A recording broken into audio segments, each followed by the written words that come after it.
O Ciência Suja tem o selo da Rádio Guarda-Chuva. Jornalismo para quem gosta de ouvir.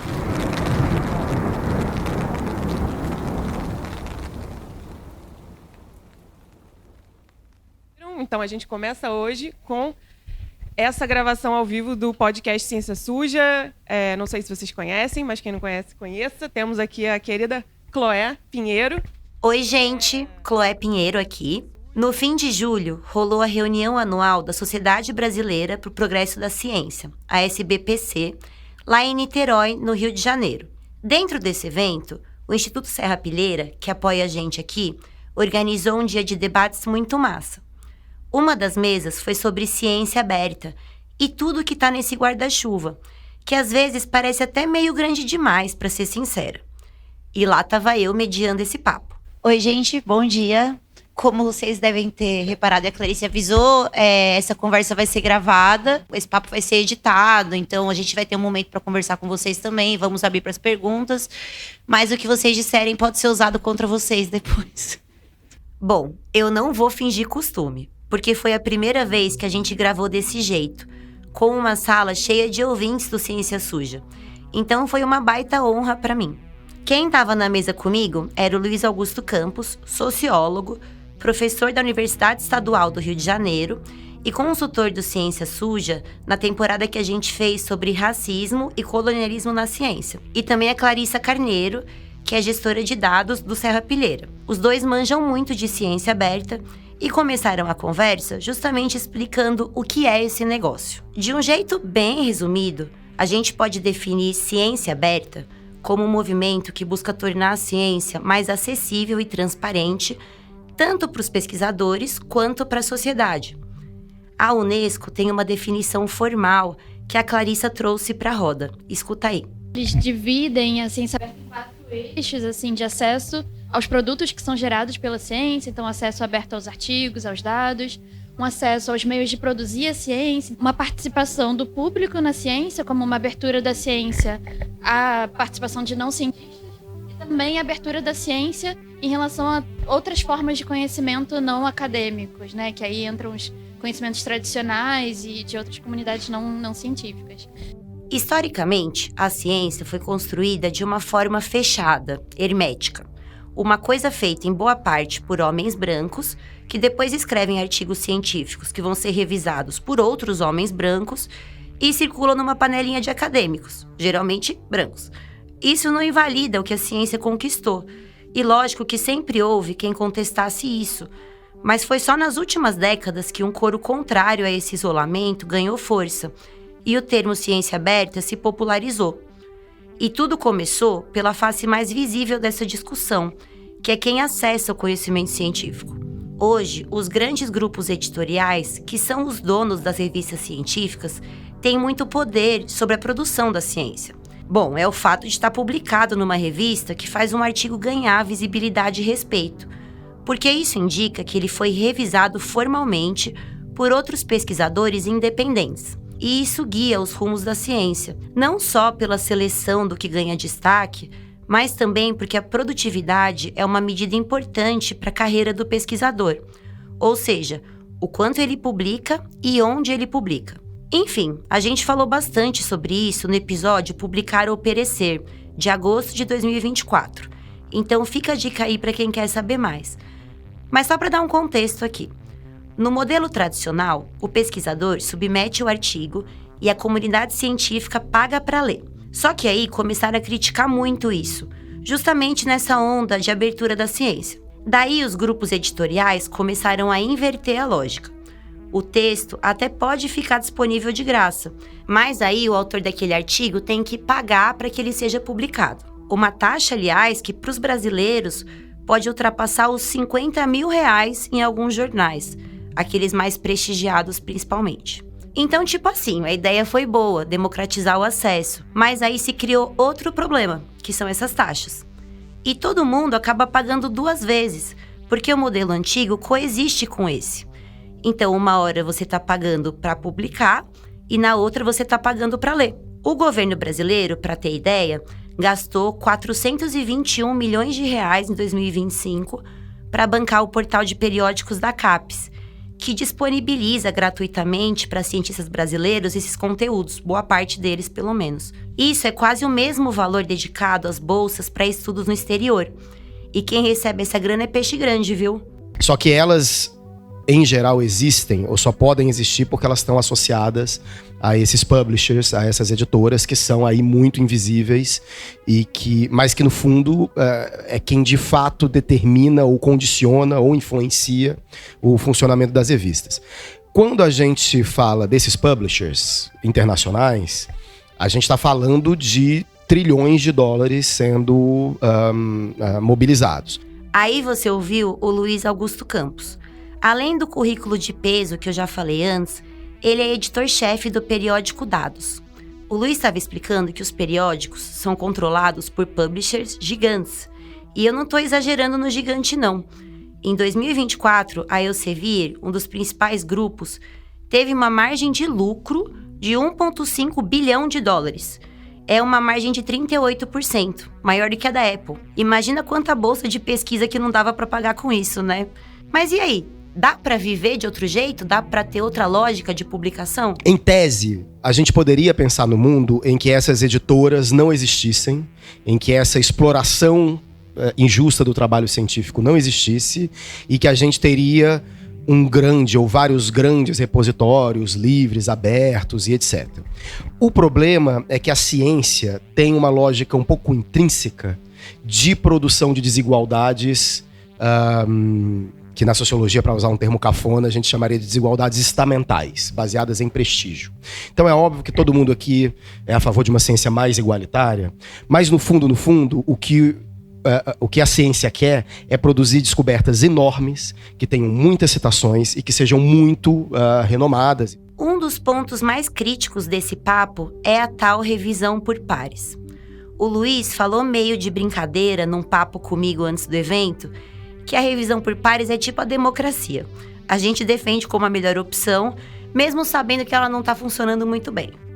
Talvez a maior tensão tenha a ver com o fato de que a revisão por pares é quase sempre colocada como um dos controles de qualidade da ciência e é um processo sobre o qual há pouco controle de qualidade. Então é como se você tivesse mecanismos de controle de qualidade que são muito frouxos. No sentido amplo, a revisão por pares nada mais é do que ter um pesquisador avaliando o trabalho do outro, para apontar possíveis falhas e caminhos. Uma banca de mestrado ou até de TCC não deixa de ser uma revisão por pares.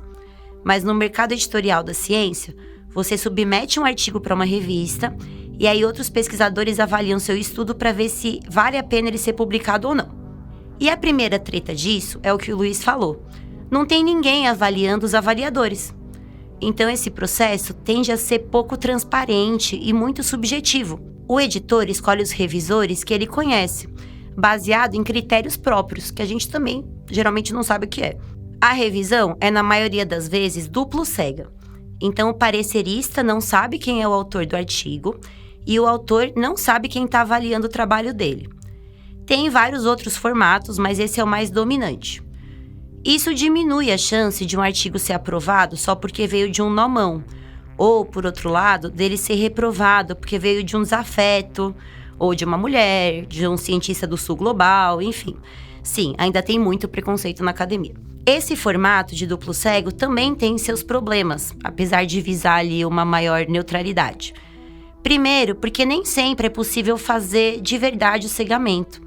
Seja pelo texto, pelo assunto, às vezes dá para sacar quem é o autor ou de onde ele é, de várias formas. Além disso, como o parecer é anônimo, pode ter uma certa opacidade ali no processo de decisão. E se o cara tiver um conflito de interesse com o assunto, por exemplo? Ou se ele tá mal intencionado? Outra questão é que a gente não sabe exatamente que parte do artigo foi revisada e por quem. Então, a gente nunca sabe exatamente qual parte do artigo foi conferida ou foi validada, ou aquele revisor tinha expertise mesmo para avaliar, e quando os artigos começam a ficar super complexos e mais colaborativos e com muitas técnicas diferentes e interdisciplinares, 2 revisores vão dar conta dessa variedade toda, assim, num artigo que precisou de 20 pessoas para ser feita. Será que é suficiente? Você conferiu a parte das contas matemáticas? Você conferiu a parte da revisão de literatura? Está realmente completa naquele artigo? Você é dessa área? Enfim. Tem isso, né? A tecnologia está deixando tudo mais complexo, porque boa parte das pesquisas agora envolvem volumes de dados gigantes, softwares próprios, aprendizado de máquina, inteligência artificial, enfim, deu pra sacar, né? E tem alternativas bacanas surgindo para melhorar isso, como grupos que discutem a criação de uma taxonomia, que seria tipo um checklist da revisão para cobrir mais partes do artigo e direcionar cada uma para revisores especializados naquele tópico em questão. Também tem iniciativas para tirar do escuro o processo de revisão. Aliás, já tem periódico que faz revisão com a publicação dos pareceres na íntegra. E aí, nesse caso, a comunidade científica pelo menos entende por que os revisores aprovaram ou rejeitaram aquele artigo, o que facilita a fiscalização. E tem ainda o pessoal que defende uma maior valorização da revisão pós-publicação. Para resumir, o artigo é liberado sem uma avaliação tão rigorosa, e aí a comunidade científica toda pode sair apontando os erros depois, numa plataforma aberta. Tem também o modelo dos pré-prints, que ficou famoso na pandemia. Nesse caso, uma versão inicial do artigo é colocada num repositório aberto, para o povo ver e criticar, às vezes até em paralelo com a revisão tradicional. Enfim, o certo é que algum tipo de revisão vai continuar existindo. Então eu acho que é incontornável o fato de que a ciência se dá pela avaliação por pares. A questão é qual o modelo que é melhor, e aí eu já adianto que eu acho que não tem um modelo melhor. Bom, tem mais 2 outras bolas aqui nesse jogo que vale a gente levantar. Uma é a própria escassez de revisores, por vários motivos. Por exemplo, tem cada vez mais artigos sendo publicados e são pesquisas muito nichadas, com pouca gente gabaritada para avaliar aquilo. E aí isso acaba gerando um efeito panelinha, como o Luiz explica. E sobre isso tem um dado interessante, que é uma das leis da bibliometria, que se chama Lei de Lótica, que em geral, isso vale para quase todas as áreas. As poucas pesquisas que existem sobre isso chegam a esse resultado, que é o fato de que você tem um cenário de desigualdade perfeita, né? No sentido de que, em geral, 10% de uma comunidade acadêmica avalia 90% dos textos daquela comunidade acadêmica. A Clarissa contou na prática como isso acontece. Você não sabe a qualidade do parecerista. O editor começa a conhecer a qualidade, começa a chamar os que você já sabe que são bons. Se você pensa que a maior parte dos editores estão no norte global, são pessoas, são homens, são brancos, enfim. Eles vão pegando os grupinhos cada vez mais parecidos com eles e diminuindo o espaço. Assim, isso sobrecarrega o próprio sistema de revisão por pares, que vai ficando cada vez menor de pessoas que você pode convidar. E vai diminuindo a diversidade do tipo de artigo que passa, porque você tem também fenômenos psicológicos que eu não vou saber repetir, mas que você tem uma tendência a concordar mais com pessoas que pensam parecido com você, né? Assim, à medida que você não tem esse controle da qualidade da revisão por pares, você fica muito no quem conhece quem e quem indica quem, e o grupinho vai ficando cada vez mais fechado. Outra coisa é a remuneração da revisão por pares. Apesar das grandes editoras ganharem rios de dinheiro, em geral, os revisores trabalham de graça, até pelo prestígio mesmo. Depois do debate lá na SBPC, eu mandei para o Luiz um post de uma pesquisadora que se recusou a revisar um artigo. Ela mostrou o e-mail bem mal educado que escreveu para o editor da revista, dizendo que por mais que ela amasse trabalhar de graça, ela não ia de jeito nenhum revisar mais estudos sem receber dinheiro ou pelo menos mais créditos por isso. E a reclamação até faz sentido. Naquele nosso episódio, Publicar ou Perecer, a gente trouxe um estudo que calculou quantos revisores do mundo trabalharam em um ano. E a quantidade de horas seria o equivalente a 15 mil anos, que valeriam $1,5 bilhão em remuneração, só para os revisores norte-americanos, o que é bem perto do lucro da Elsevier que a gente comentou antes. Parece injusto, né? Só que resolver isso também não é tão simples assim. E só para encerrar esse tópico, vocês acham que os revisores deveriam ser remunerados? Começa você, Clarissa. Eu acho controverso, assim. Eu não tenho uma posição muito firme sobre isso. Eu já vi bons argumentos para os dois lados. Eu acho que remunerando pode incentivar uma maior qualidade, a pessoa consegue dedicar algum tempo maior para isso, e com isso vai melhorar a qualidade dos pareceres. Por outro lado, você pode criar um incentivo de que aquela pessoa vai receber quanto mais pareceres ela der, isso vai diminuir a qualidade, porque ela vai querer ficar dando vários pareceres para complementar o salário, que nem sempre são suficientes pra gente viver, né? E o Luiz até trouxe um caso dele para ilustrar a questão. Existem revistas que remuneram. Eu uma vez fui remunerado para dar um parecer, acho até que bem remunerado. E confesso que eu acho que a remuneração me atrapalhou. Porque o texto era muito ruim e normalmente quando a gente recebe um texto muito ruim, você não precisa dar o parecer. Você diz assim, olha, isso daqui tá abaixo da crítica, enfim, não vou dar o parecer e tal. Mas aí eu pensei assim, pô, e era uma grana boa.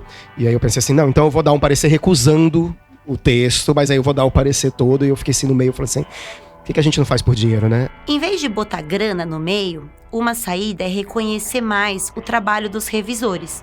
A CAPES, por exemplo, já considera a quantidade de pareceres dados como uma métrica de produtividade, que pode influenciar na concessão de bolsas, por exemplo. E tem universidade que também leva isso em conta.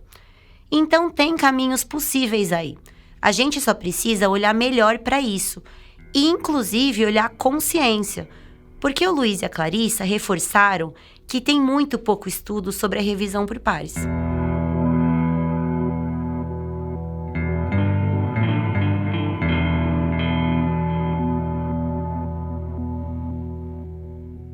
Bom, gente, tem muitos outros aspectos da ciência aberta que não vão caber aqui, como a participação da sociedade na produção do conhecimento científico, a disponibilização de dados e métodos de pesquisa já publicadas para que elas possam ser replicadas, o que é a tal da reprodutibilidade, que foi um dos temas da mesa nesse dia.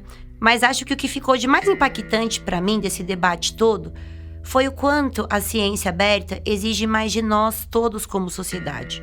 Porque é preciso reformular modelo, discutir relação, grana, formação.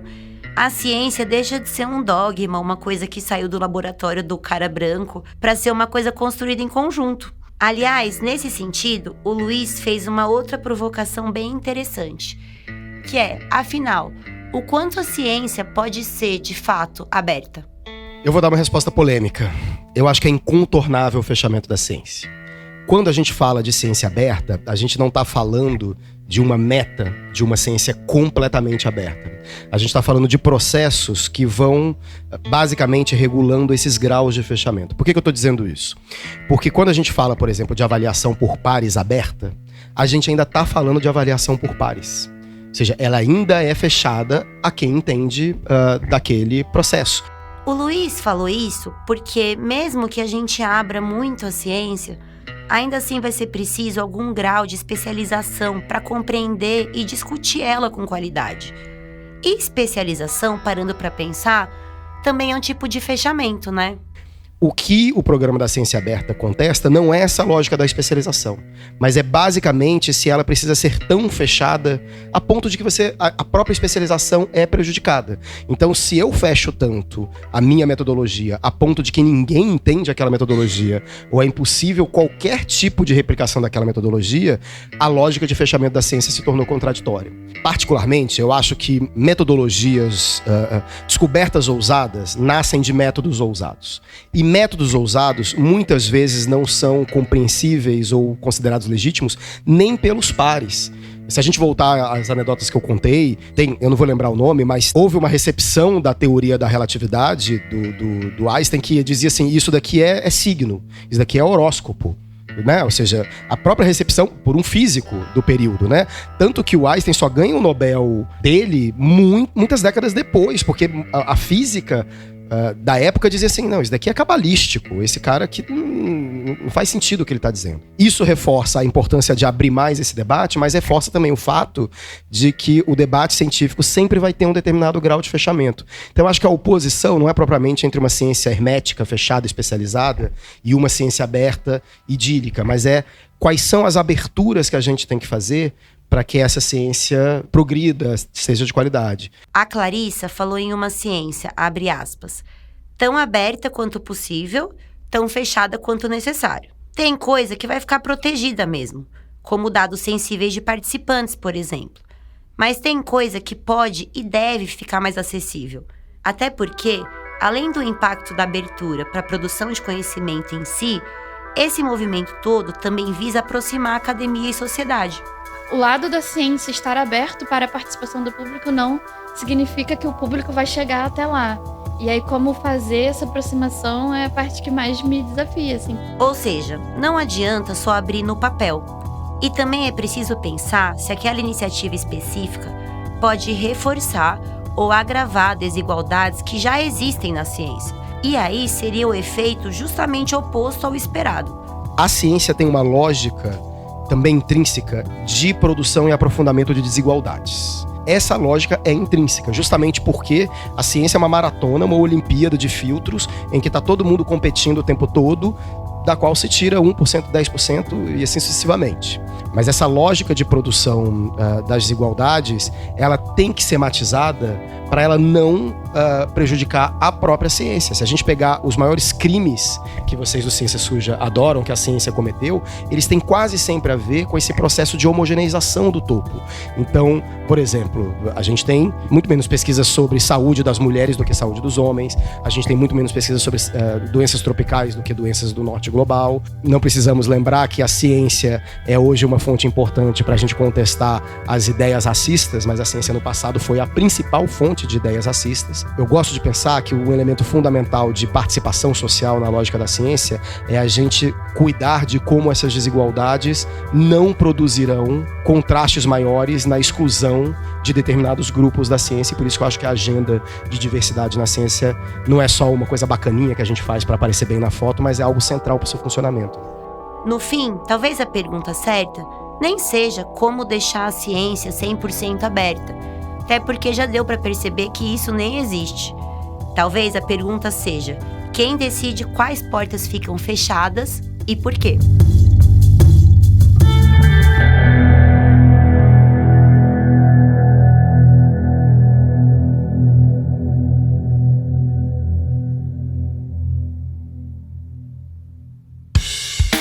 Esse episódio foi escrito e apresentado por mim, Chloé Pinheiro.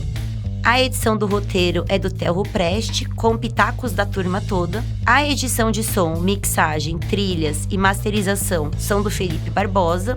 E a gravação foi feita no estúdio Tiranossom. A captação de som no dia do evento foi feita pelo Breno Hirata. O Ciência Suja tem apoio do Instituto Serra Pilheira. Segue a gente nas redes sociais para ficar por dentro de tudo que a gente anda aprontando por aí. Até mais!